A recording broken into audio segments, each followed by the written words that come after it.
Okay တမြန်မာဘောဖြစ်ပါတယ်ဘူကစ်ဘင်တန်ကဂျလန်လောမှာကျွန်တော်သင်္ဘောတီထောင်သွားထားမှာဖြစ်ပါတယ်ဘာလဲဆိုတော့ကျွန်တော်ပတ်စံလည်းအဲ့လောက်ကြီးရှိတာမဟုတ်ဘူးဒါပေမဲ့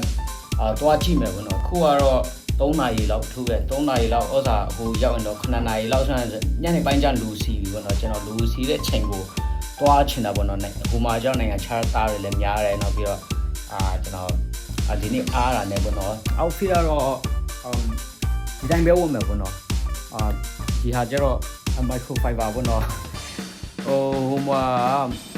တော့ဝယ်တာ15ချက်လောက်ပေးရတယ်နောက်ပြီးတော့ဒီဘောင်းဘီကျတော့ Shopee ကနေဝယ်တာပေါ့နော်26လား24လားမသိဘူးပေးရတယ် Okay let's go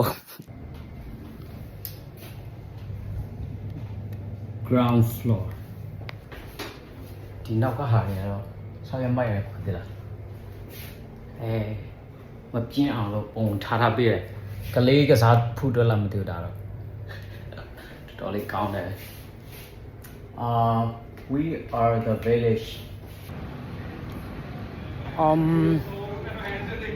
3နာရီစွန်းစွန်းပေါ့နော်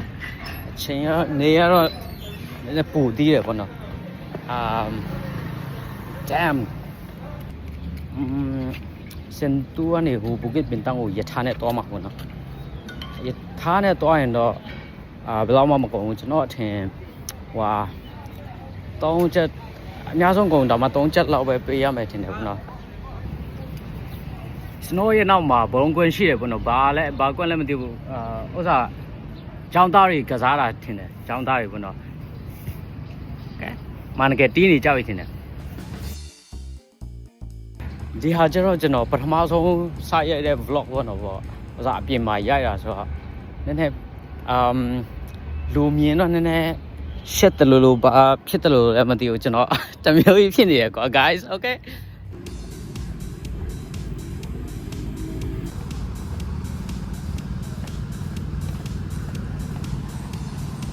ရှိမှာတော့ရထားဘူတာတော့ရောက်ပြီ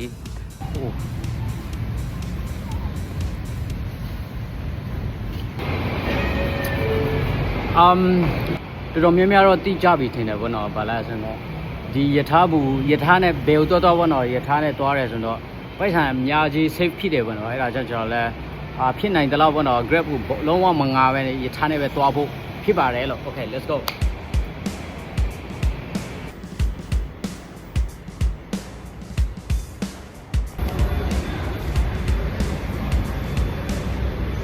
Be smart, stay alert. Be smart,ဖြစ်ပါ stay alert. Okay.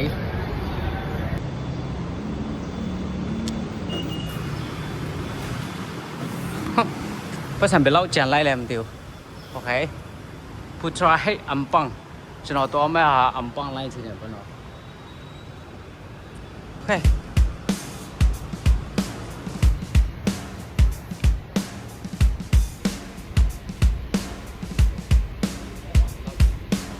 Bữa lâu lẽ rồi đó, nó xe 30, 40, 40,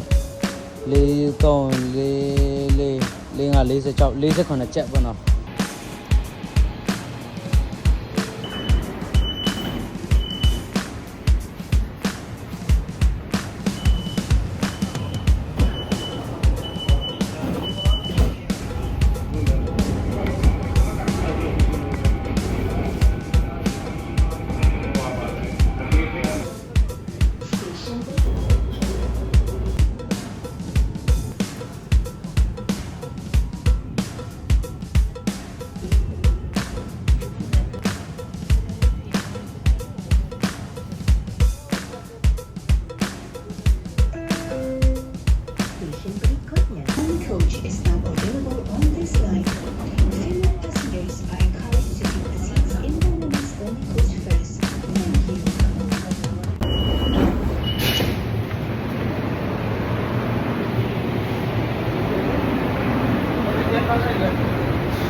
Cái tháp bù đá này rất là nhiều phần nó cô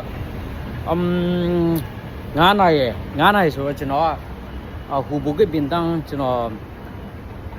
toa mấy nhà bọn nó cho nó nên mua chung mà về toa trên là rồi nên từng ngày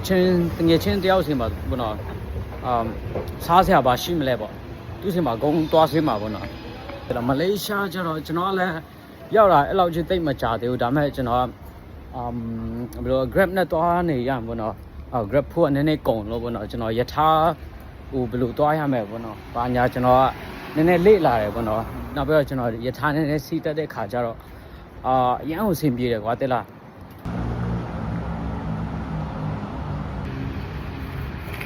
ခုနကျွန်တော်ပြောတော့နေရနည်းနည်းမြင့်သေးတယ်ပေါ့နော်ကျွန်တော်ကဟိုသွားတာနည်းနည်းဘာလဲနေဝင်ပြီးမှပဲကျွန်တော်သွားချင်တာပေါ့နော်ဘာလဲဆိုတော့ဟိုမှာနေဝင်ပြီးမှသွားရင်ပူပြီးတော့ကောင်းလို့ပေါ့နော်ကျွန်တော်နေဝင်တော့နည်းနည်းဆောင်းတဲ့အနေနဲ့တကယ်ချင်းတယောက်ချင်းမှာသွားမယ်ပေါ့နော်โอเค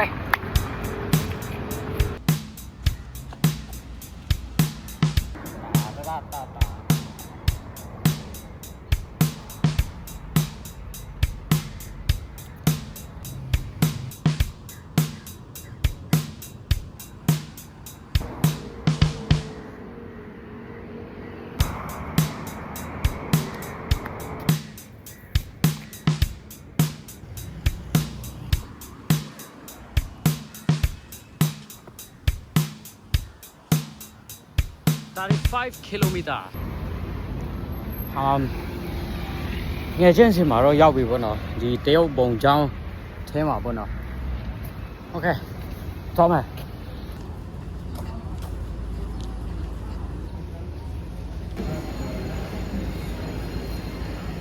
ဘယ် iPhone 16 แต่จะนาไปแล้วมาไงไอ้คนที่บังอะไรแค่สุดโอเคကိုကတော့6နာရီနဲ့50မိနစ်ရှိပြီပေါ့နော်ကျွန်တော်ခုန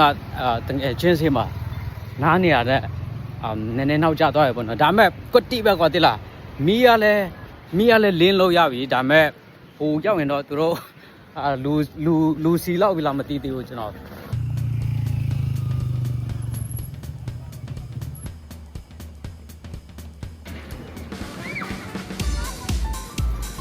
ူတော့ရမ်းများတယ်ကွာတိလားနောက်ပြီးတော့ဟိုဘက်မှာရေကားလည်းရှိတယ်ဘာဖြစ်တာလဲမသိဘူးကျွန်တော်ဒီဘက်ကိုရှောင်လိုက်တယ်โอเค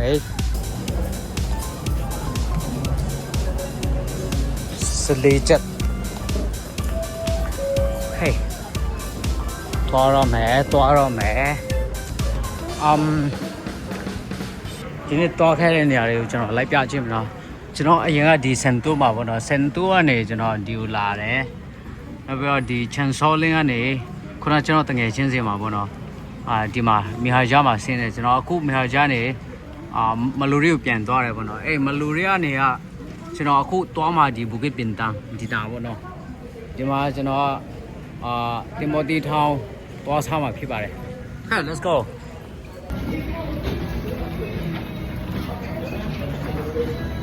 လူကတော့တော်တော်များတယ်ဟော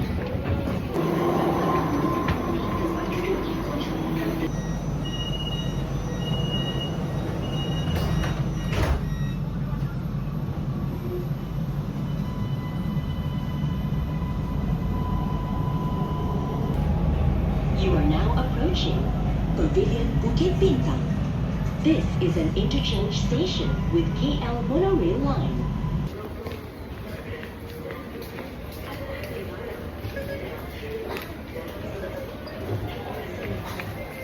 သွားနေတယ်ပေါ့နော်ဒါပေမဲ့ဘယ်အပေါက်ကနေထွက်ရမှာမသိသေးဘူးโอเค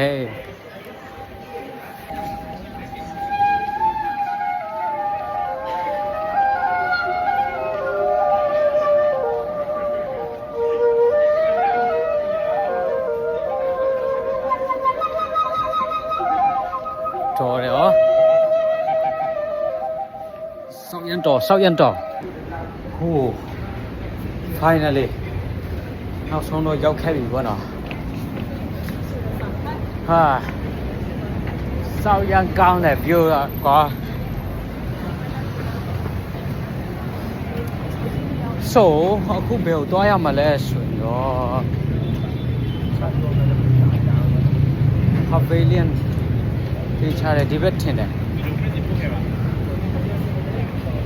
အိုးဟိုဘက်လား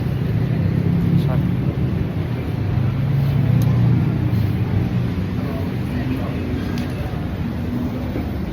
ဟုတ်နေပြီကျွန်တော်ကြိုက်တဲ့အချိန်လေးပေါ့နော်ဒီချိန်လေးက ဘာလဲဆိုတော့တိတ်လည်းမမောင်သေးဘူးကွာတိလားဒါပေမဲ့မီးတွေကလည်းရောင်စုံနဲ့လအရန်လှနေပြီကွာတိလား Oh my gosh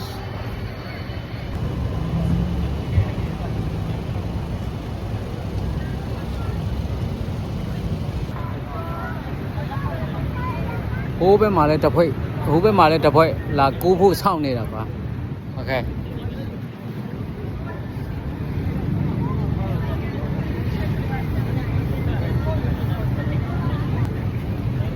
ဆက်ကူးပါပြီဆက်ကူးပါပြီ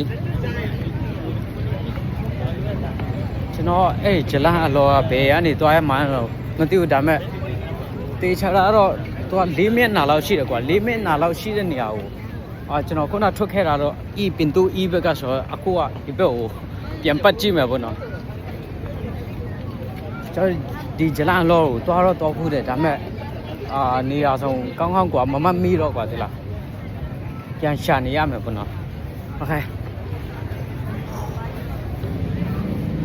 ခြေတော့တော်တော်မောနေပြီ my gosh ဟုတ်ကပဖလားအင်ဂျီတွေရမယ်ဒီမှာချက်တစ်ထည်ဟိုးတဲ့ RM 30တဲ့ RM 30နဲ့ရမယ်ဟုတ်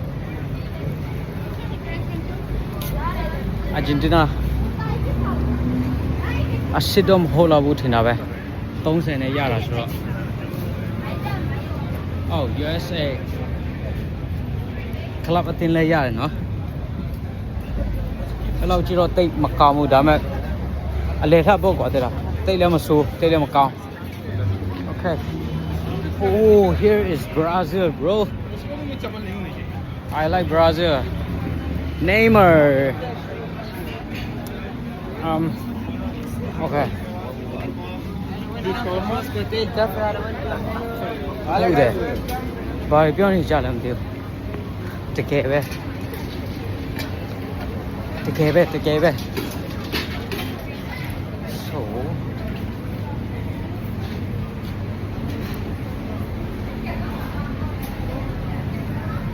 ဒီထဲမှာအယုတ်လေးတွေအယုတ်ဘူးလေးတွေဖောက်လို့ရတယ်စင်တာပဲတော်တော်လာတယ်ဟော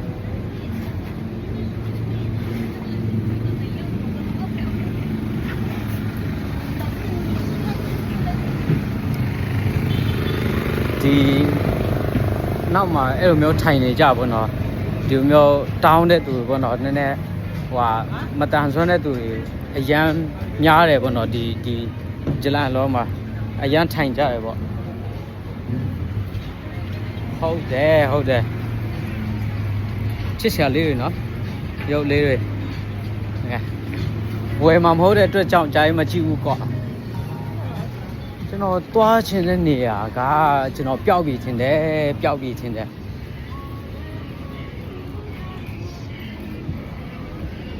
ွားချင်တာဂျလန်အလောဘယ်လိုသွားလဲမသိတော့โอเคဘာဖြစ်အော်ဒီနာတီအော်ဟိုဘက်မှာ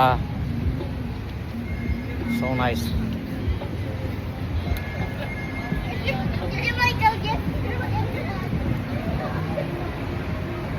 ကျူးဒီဘက်မှာသွားပါတဲ့โอเคသွားလိုက်ပြီ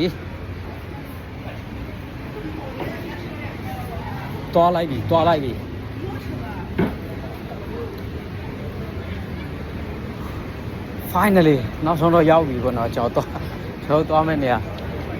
ဂျာမြန်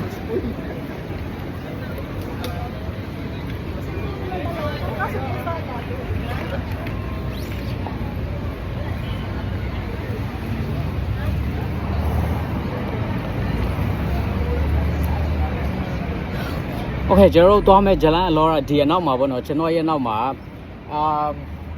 ဒီအနောက်လေးမှာနည်းနည်းလှည့်လိုက်ရင်ကျွန်တော်ရောက်ပြီပေါ့နော်ကျွန်တော်ဟိုမှာဒီမှာဘာလို့မှလဲဆိုတော့ကျွန်တော်အိမ်ကနေထွက်လာကြတဲ့ကပြောခဲ့တဲ့အတိုင်းပဲဟိုတင်မိုတီထောင်းစားမှာပေါ့နော်အဲ့တင်မိုတီထောင်းကျွန်တော်ဟိုတစ်ခေါက်သွားတာတင်မိုတီထောင်းဟိုမှာရောင်းနေထင်တာပဲအဲ့ဒါရောင်းအောင်မလားမသိဘူး तू ရောင်းတဲ့ဟာတော့အရန်ကောင်းတယ်လို့ပြောတယ်ပေါ့နော်ကျွန်တော်လည်းမဆန်းဘူးတော့နောက်ပြီးတော့တင်မိုတီထောင်းကလည်းပတ်စံအများကြီးမပေးရဘူးကွာတိလားအလွန်ဆုံးနေ20-30လောက်ပဲပေးရမှာဆိုတော့ပတ်စံတိတ်မရှိရနဲ့အကွက်တိပဲဆိုမှကျွန်တော်သွားစားမှာဖြစ်ပါတယ် Okay let's go ပြန်သွားမယ် guys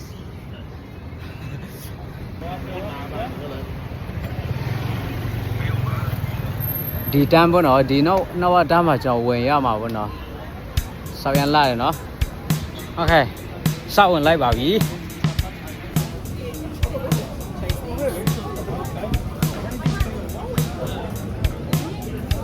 အတီးတွေပေါ့နော်100 gram မှာ3ချက်စီဖူးတွေလည်းခြုံနေရပဲဒီမှာထောက်ရန်ကောင်းကျွန်တော်ပြောတဲ့နိုင်ငံချက်သားတွေရမ်းများတယ်လို့ Oh my gosh ဟိုဒီကောင်လေးရမ်းရှိတယ်ဟောပြီလားပြီးတော့မှလည်း အေးစားပြီးပြီကိုဘုဘဲကိုသွားမှာမြန်မာလည်းရှိတယ်ဟောဘောဆုံးကမြန်မာပဲ မြန်မာပေါ်ဆုံးလားညာ မင်းကြီးမှဆိုရင်တရားတော်လောက်ရှိတယ်မြန်မာ ပတ်စားလေးမှကျွန်တော်ရိုက်တယ်ကျွန်တော်ဟိုဟာဗာလဲတင်မိုတီထောင်စားချင်တာဒီတမ်းမှာရှိတယ်လို့ပြောတော့ ရှိတယ်ဟိုမှာ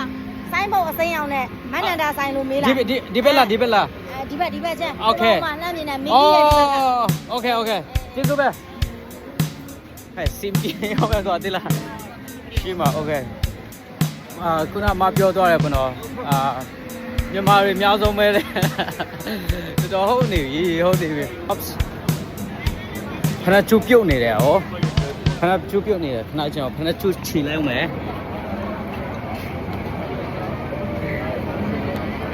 ကြားတဲ့ခဏကြောလာပြုတ်နေတယ်တဲ့လေငါနဲ့သူကအမိကောမင်းရဲ့နဲ့ဒီမနန်းချင်းဒီမျိုးပေါ့နော်ဘေးမှာသူတို့marketing တော်တော်ကောင်းတယ်ပေါ့နော်ဘေးကစောင်းတွေကင်ပြီးမှပေါ့နော်မင်းတို့စောင်းတွေကင်ပြီးမှဒီလိုမျိုးရောင်းနေကြပေါ့နော်စောင်းရမိုက်တယ်ဟုတ်တယ်တော့မိုက်တယ်ဟုတ်တယ်ဘောင်မျိုးလဲကိုဘောင်မျိုးလဲဘာလို့မျိုးလဲမြန်မာတိုင်းဘာတိုင်းတက်လဲမြန်မာပဲဗမာလားဟိုဘက်မှာဟိုဟာဗာလဲတင်မိုတီထောင်ရှိတယ်တဲ့သွားရှာလိုက်အောင်မယ်ဒီမှာလားဒီမှာလည်းရှိအောင်မလားဒီမှာဒီမိုဒီတော့ဟုတ်လားပြချောင်းဒီမိုဒီတော့တပွေးပြလား20ဒီဆိုင်တော့ဒီဟာတော့ restaurant အဆုံးထိသွားမယ်ပြန်လက်ခဲမယ်နော်တင်မိုတီထောင်စားဖို့လာခဲ့โอเค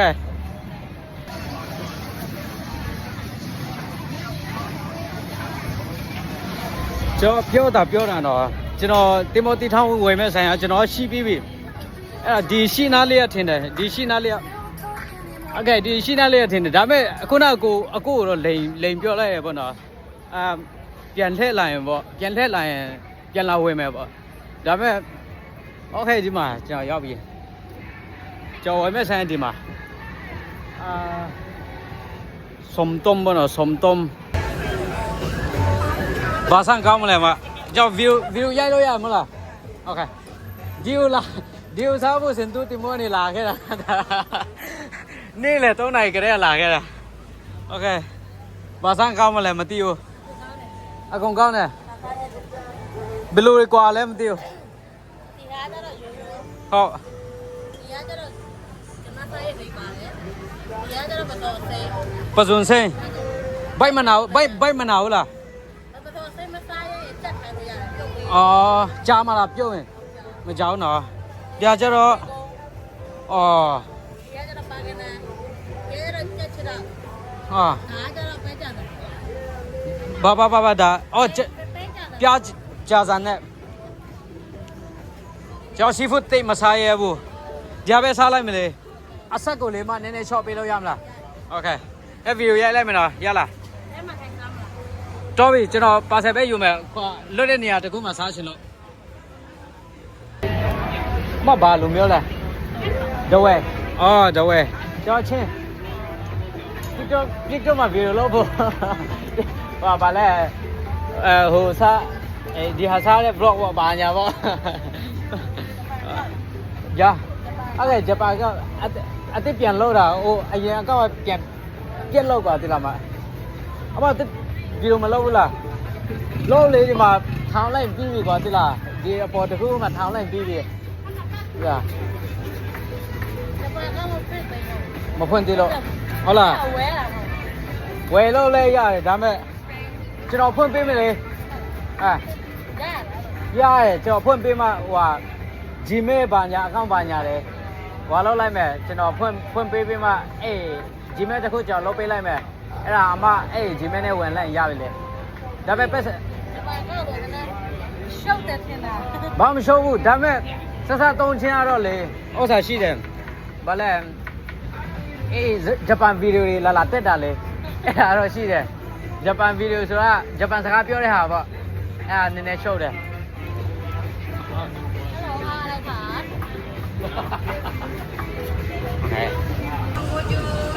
လုံးနေရပါတော့အမတော်တော်လိမ်ပါတယ်ထိုင်းစကားတွေပါတယ်တက်တယ်ထင်တယ်ဟုတ်လားမထိုင်းစကားတွေလည်းတက်တယ်ဟုတ်တယ်ခုနပြောနေတာโอเคကြီးပြီပေါ့နော်โอเค ဒီနေ့နေရာမှာထိုင်ပါလို့လည်းရတယ် ဟုတ် ဟုတ် ရတော့ စစ်စစ်ပြန်လာပြောနော် အော်ရတယ်မခဏတော့မ เอาไปเป็นนะคะเอาเป็นเราเป็นเราเนี่ยนะ မနာတင်မိုတီထောင်းတော့ရပြီကျော်ပြမှာဆိုင်းကောင်းမလဲပေါ့နည်းနည်းလူတိတ်မရှိတဲ့နေရာမှာဆိုင်းတော့ပူကောင်းမယ်ထင်တယ်ပေါ့နော်ဒီဘက်ကိုပြန်လာဖြစ်တယ်ဆိုတော့ခုနအကိုကြီးနဲ့စုံရင်တော့တော်တော်မလွယ်တော့ဘူးအားကြောင့်ခုနကိုကြီးတို့ဆိုင်နာရောက်ရင်ကျွန်တော်ရှောင်ရမယ်ပေါ့နော်ဘာလဲဆိုတော့ကျွန်တော်ခုနသူ့စီမှာဝယ်မယ်လို့ပြောထားတာပေါ့နော်တကယ်တမ်းကျတော့ကျွန်တော်ဝယ်မဲ့ဆိုင်ကရှိပြီးသားကျွန်တော်ဒီမိုတီထောင်းလဲရောက်ပြီဆိုတော့သူနဲ့စားဖို့ကျွန်တော်ဥစားဒီ7-Elevenမှာပေါ့နော်ဟိုရီဘူးသွားဝယ်လိုက်မယ်ပေါ့โอเคရီအေးလေးနဲ့ဘာညာ the fuck ဒီရီနော် evil ဘာလဲ EVIAN EVN တဘူးဆလေးချက်တဲ့တကယ်ကောင်းလေကွာကိုရီးယားတော့နှစ်ချက်တန်လေးနဲ့ပဲတောက်လိုက်တော့မယ်နော်ငါချက်ပဲချင်ပါတော့တယ် thank you okay thank you ခက်ပြလိုက်ပြီရင်နဲ့ဟွာလေးတော့ရပြီဟိုကျွန်တော် spot ရှာရမယ်ဘယ်နေရာလေးမှာထိုင်စားရင်ကောင်းမလဲပေါ့ကြိတ်ကောင်းတယ်โอเคကျွန်တော်ထိုင်မဲ့နေရာတစ်ခုတော့တွေ့ထားတယ်ဟိုဘက်ကိုထိုင်တိုင်းကောင်းမှထိုင်လိုက်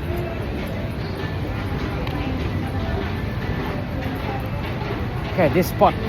I like this spot. Let's go ahead, guys.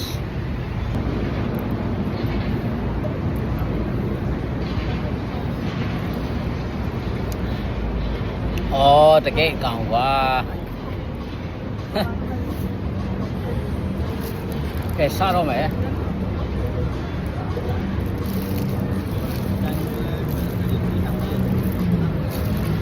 Hey, mà sao luôn mèo bula rồi đó, sao luôn ra này, đã mấy đi, Jalan Alor ya, đi giờ có ya feeling lên sao xin nó buồn nó thì mà sao mà bị vậy, okay guys, the bua, hòa lâu về bây giờ rồi, nó sẽ ngay chứ rồi, sao anh tàn để thế bà này buồn nó.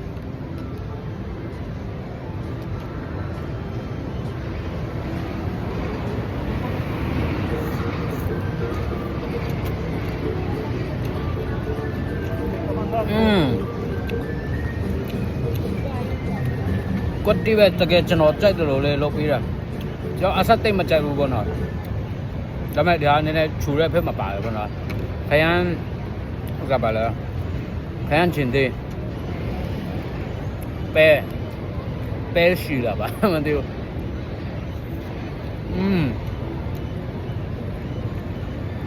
so nice man.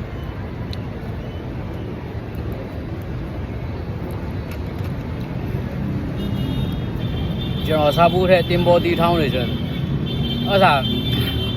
အဆက်အများကြီးထည့်ကြတယ်ဒီဟာကျတော့တကယ်အဆက် short ပေးတာဆိုတော့လေ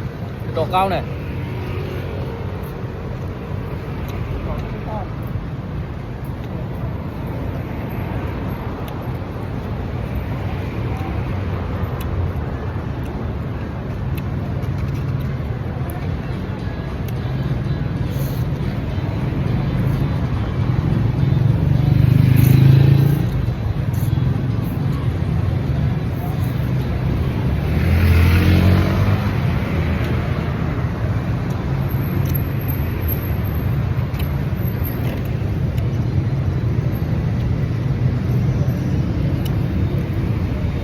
မှာရုပ်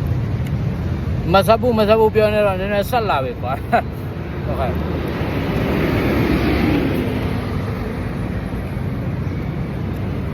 ပဲလည်းပါတယ်နောက်ပြီးတော့ပဇွန်တေးသေးလေးတွေလည်းပါတယ်ပေါ့နော်စောက်ရန်ကောင်းတယ်ကွာဟာ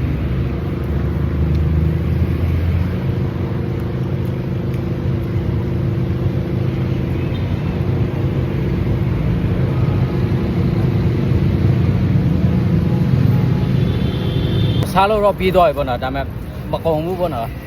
ကျွန်တော်ခုနကလမ်းမှာအချိန်ပြတဲ့သူပေးရင်ပေးလိုက်မယ်ပေါ့အများကြီးတော့ကြံသေးတယ်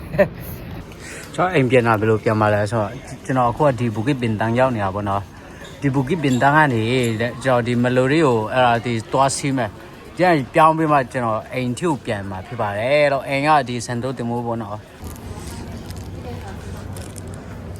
ကျွန်တော်ဒီခုဘူကစ်ပင်တန်းပေါ့နော်ဘူကစ်ပင်တန်းကနေကျွန်တော်ဒီမလိုရီထိ station 1 2 3 3ခုစီးသွားမှာပေါ့နော်အဲ့ဒီမှာတော့စောင့်နေပြီโอเคကျွန်တော်အခုတင်လေးပဲကျွန်တော်ပြန်မဲ့အိမ်ကိုရောက်တာပေါ့နော်ကျွန်တော်ကဖုန်းအမရှိတော့အိမ်ပြန်တဲ့လမ်းကိုပေါ့နော်ကျွန်တော်ဘာမှမရိုက်လိုက်ရဘူးဒါပေမဲ့ဒီမှာအိမ်ကိုရောက်ပါပြီပေါ့နော်ကျွန်တော်ရဲ့ vlog ကိုကြည့်ပြီးတဲ့သူအကုန်လုံးအများကြီးကျေးဇူးတင်ပါတယ်နောက်ပြီးတော့ကျွန်တော်ရဲ့ channel လေးကိုပေါ့နော် subscribe လုပ်သွားပေးပါအောင်လို့ကျွန်တော်တောင်းဆိုပါတယ် okay next video မှာတွေ့မယ်နော်